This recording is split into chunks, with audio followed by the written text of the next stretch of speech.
Management master कहे या जगत गुरु, गिरिधारी कहे या रणछोड़, भगवान श्री कृष्ण के जितने नाम हैं उतनी कहानियाँ। जीवन जीने की तरीके को अगर किसी ने परिभाषित किया है तो वो श्री कृष्ण है। कर्म से होकर परमात्मा तक जाने वाले मार्ग को उन्हीं ने बनाया है। संसार से बैराग को सिर से नकार कर्म का कोई विकल्प नहीं, ये सिद्ध किया। श्री कृष्ण कहते हैं, मैं हर हाल में आता हूँ। जब पाप और अत्याचार का अंधकार होता है तब भी, जब प्रेम और भक्ति का उजाला होता है तब भी। दोनों ही परिस्थिति में मेरा आना निश्चित है। वैसे तो श्री कृष्ण का संपूर्ण जीवन ही एक प्रबंध की किताब है, जिसे सैकड़ों हजार बार कहा सुना जा चुका है। कुरुक्षेत्र में दो सेनाओं के बीच खड़े होकर भारी तनाव के समय श्री कृष्ण ने अर्जुन को जो ज्ञान दिया वो दुनिया का श्रेष्ठतम ज्ञान है। गीता का जन्म युद्ध के मैदान में दो सेनाओं के बीच हुआ। जीवन की श्रेष्ठतम बातें भारी तनाव और दबाव में ही होती है। अगर आप दिमाग को शांत और मन को स्थिर रखने की कोशिश करें तो सबसे बुरी परिस्थितियों में भी आप अपने लिए कुछ बहुत बेहतरीन निकाल पाएंगे। ये श्री कृष्ण सिखाते हैं। गीता पढ़ने से पहले अगर इसी बात को समझ लिया जाए तो गीता पढ़ना सफल हुआ। श्री कृष्ण का जीवन ऐसी ही बातों से भरा पड़ा है। जरूरत है नजरिए की। उनका जीवन आपके लिए माइथोलॉजी का एक हिस्सा मात्र भी हो सकता है और आपका पूरा जीवन बदल कर रख देने वाला ज्ञान भी। आवश्यकता हमारी है, हम उनके जीवन से लेना क्या चाहते हैं। श्री कृष्ण मात्र कथाओं में पढ़ा या सुना जाने वाला पात्र नहीं है, वो चरित्र और व्यवहार में उतारे जाने वाले देवता है। श्री कृष्ण से सीखे कैसे जीवन को श्रेष्ठ बनाया जाए 10 बातें जो अगर व्यवहार में उतार ली तो सफलता निश्चित मिलेगी। नंबर 1, शुरू से अंत तक जीवन संघर्ष ही है। कारागृह में जन्मे श्री कृष्ण पैदा होते ही रात में यमुना पार कर गोकुल से ले जाया गया। तीसरे दिन पूतना मारने आ गई। यहाँ से शुरू हुआ संघर्ष देह त्यागने से पहले द्वारिका डुबाने तक रहा। श्री कृष्ण का जीवन कहता है, आप कोई भी हो, संसार में आए हो तो संघर्ष हमेशा रहेगा। मानव जीवन में आकर परमात्मा भी सांसारिक चुनौतियों से बच नहीं सकता। श्री कृष्ण ने कभी किसी बात की शिकायत नहीं की, हर परिस्थिति को जिया और जीता। कृष्ण कहते हैं, परिस्थितियों से भागो मत, उसके सामने डट कर खड़े हो जाओ, क्योंकि कर्म करना ही मानव जीवन का पहला कर्तव्य है। हम कर्मों से ही परेशानियों से जीत सकते हैं। नंबर 2, स्वस्थ शरीर से ही विजय है। श्री कृष्ण का बचपन माखन मिश्री खाते हुए गुजारा। आज भी लोग भूख लगाते हैं, लेकिन ये संकेत कुछ और है।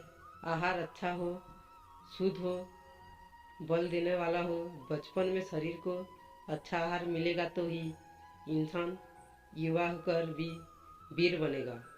शरीर को स्वस्थ रखना है तो बचपन से ध्यान देने की ज़रूरत है। ये पेरेंटिंग के द्वार से गुजर रहे युवाओं के लिए बड़ा मैसेज है। अपने बच्चों को ऐसा खाना दे जो उनको बल दे, सिर्फ स्वाद के लिए ही ना खिलाइए, तभी वे बड़े होकर स्वयं को और समाज को सही दिशा में ले जा पाएंगे। नंबर 3, पढ़ाई किताबी ना हो, रचनात्मक हो। श्री कृष्ण ने अपनी शिक्षा मध्य प्रदेश के उज्जैन में संदीपनी ऋषि के आश्रम में रहकर पूरी की थी। कहा जाता है 64 दिन में उन्होंने 64 कलाओं का ज्ञान हासिल कर लिया था। वैदिक ज्ञान के अलावा उन्होंने कलाएं सीखी। शिक्षा ऐसी ही होनी चाहिए जो हमारे व्यक्तित्व का रचनात्मक विकास करे। संगीत, नृत्य, युद्ध सहित 64 कलाओं कृष्ण के व्यक्तित्व का हिस्सा है। बच्चे में कोरा ज्ञान ना भरे, उनकी रचनात्मक को नए आयाम मिले, ऐसी शिक्षा व्यवस्था हो। नंबर 4, रिश्तों से ही जीवन है, बिना रिश्तों से के कुछ नहीं। श्री कृष्ण ने जीवन भर कभी उन लोगों को साथ नहीं छोड़ा जिनको मन से अपना माना। अर्जुन से वे ये वास्तव में मिले, ऐसा महाभारत कहती है, लेकिन अर्जुन से उनका रिश्ता हमेशा मन का रहा। सुदामा हो या उद्धव, श्री कृष्ण ने जिसे अपना नाम लिया उसका साथ जीवन भर दिया। रिश्तों के लिए श्री कृष्ण ने कई लड़ाइयाँ लड़ी और रिश्तों से ही कई लड़ाइयाँ जीती। उनका सीधा संदेश है, सांसारिक इंसान की सबसे बड़ी दोहरा रिश्ते ही है। अगर किसी के पास रिश्तों का साथी नहीं है तो वो इंसान संसार के लिए गैर जरूरी है। इसलिए अपने रिश्तों को दिल से जिए, दिमाग से नहीं। नंबर 5, नारी का सम्मान समाज के लिए जरूरी। राक्षस नरकासुर का आतंक था। करीब 16,100 महिलाओं को उसने अपने महल में कैद किया था। महिलाओं से बलात्कार में उसे सुख मिलता था। श्री कृष्ण ने उसे मारा, सभी महिलाओं को मुक्त कराया, लेकिन सामाजिक कुरीतियाँ तब भी थी। उन महिलाओं को अपनाने वाला कोई नहीं था। खुद उनके घर वालों ने उन्हें दूषित मानकर त्याग दिया। ऐसे में श्री कृष्ण आगे आए, सभी 16,100 महिलाओं को अपनी पत्नी का दर्जा दिया। समाज में उन्हें सम्मान के साथ रहने के लिए स्थान दिलाया। श्री कृष्ण ने हमेशा नारी को शक्ति बताया, उसके सम्मान के लिए तत्पर रहे। पूरी महाभारत नारी के सम्मान के लिए ही लड़ी गई। सो आप श्री कृष्ण भक्त है तो अपने आसपास की महिलाओं का पूरा सम्मान करें। श्री कृष्ण की कृपा पाने का ये सफलतम मार्ग है। नंबर 6, आपके मतभेद अगली पीढ़ी के लिए बाधा ना बने। कम ही लोग जानते हैं कि जिस दुर्योधन के खिलाफ श्री कृष्ण ने आजीवन पांडवों का साथ दिया, उसकी मौत का कारण भी श्री कृष्ण की कूटनीति बनी। वो ही दुर्योधन रिश्ते में श्री कृष्ण का समधी भी था। श्री कृष्ण के पुत्र शाम ने दुर्योधन की बेटी लक्ष्मणा का अपहरण करके उससे विवाह किया था, क्योंकि लक्ष्मणा शाम से विवाह करना चाहती थी, लेकिन दुर्योधन खिलाफ था। शाम को कौरव ने बंदी भी बनाया था। तब श्री कृष्ण ने दुर्योधन को समझाया था कि हमारे मतभेद अपनी जगह है, लेकिन हमारे विचार हमारे बच्चों के भविष्य में बाधा नहीं बननी चाहिए। दो परिवारों के आपसी झगड़े में बच्चों को प्रेम की बलि न चढ़ाई जाए। श्री कृष्ण ने लक्ष्मणा को पूरे सम्मान के साथ अपने यहाँ रखा। दुर्योधन से उनका मतभेद हमेशा रहा, लेकिन उन्होंने उसका प्रभाव कभी लक्ष्मणा और शाम की गृहस्थिति पर नहीं पड़ने दिया। नंबर 7, शांति का मार्ग ही विकास का रास्ता है। श्री कृष्ण ने महाभारत युद्ध के पहले शांति से समझौता करने के लिए पांडवों और कौरवों के बीच मध्यस्थता की।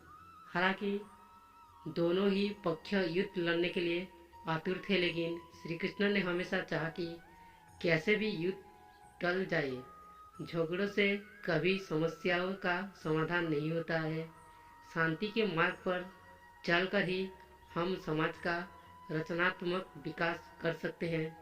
श्री कृष्ण ने समाज की शांति से मन की शांति तक दुनिया को ये समझाया कि कोई भी परेशानी तब तक मिट नहीं सकती जब तक वहाँ शांति ना हो। फिर चाहे वो समाज हो या हमारा खुद का मन, शांति से ही सुख मिल सकता है, साधनों से ही नहीं।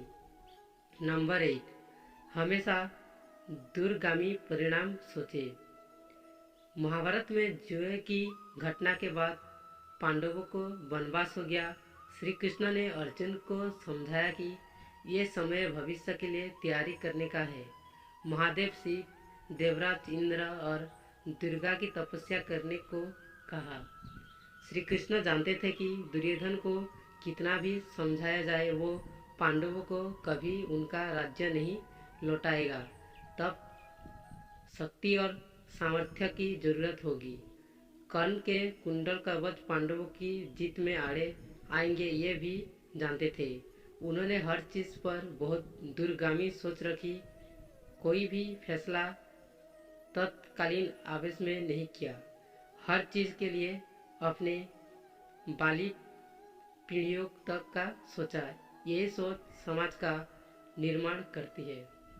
नंबर 9, हर परिस्थिति में मन शांत और दिमाग स्थिर रहे।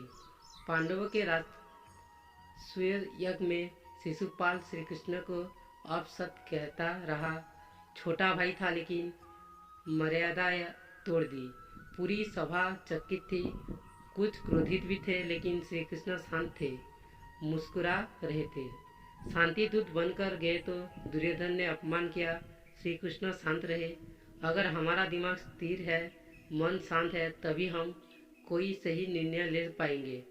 आवेश में हमेशा हादसे होते हैं, ये श्री कृष्ण सिखाते हैं। विपरीत परिस्थितियों में कभी विचलित नहीं होने का गुण श्री कृष्ण से बेहतर कोई नहीं जानता। नंबर 10, लीडर बने, श्रेय लेने की होड़ से बचे। श्री कृष्ण ने दुनिया भर के राज्यों को जीता था, जहाँ ऐसे राजाओं का राज था जो भ्रष्ट थे, जैसे जरासंध, लेकिन कभी किसी राजा को सिंहासन नहीं छीना।